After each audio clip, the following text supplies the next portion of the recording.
కడప జిల్లా జమ్మలమడుగు టీడీపీ కార్యాలయంలో 2024 సంవత్సరం నూతన 1 టీవీ న్యూస్ ఛానల్ క్యాలెండర్ను జమ్మలమడుగు టీడీపీ ఎమ్మెల్యే అభ్యర్థి భూపేష్ సుబ్బరాం రెడ్డి ఆవిష్కరించారు. ఈ సందర్భంగా ఆయన మాట్లాడుతూ 1 టీవీ న్యూస్ ఛానల్ నూతన సంవత్సర క్యాలెండర్ను ప్రారంభించడం చాలా సంతోషంగా ఉందన్నారు. అన్ని ఛానళ్లకి ధీటుగా 1 టీవీ న్యూస్ కూడా మరింత అభివృద్ధి చెందాలని వారు ఆకాంక్షించారు.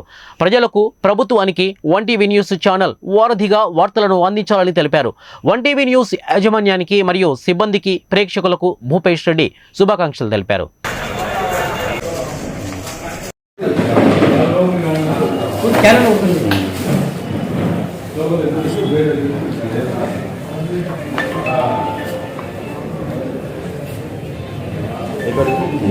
సైడ్ ఇల్లు కదా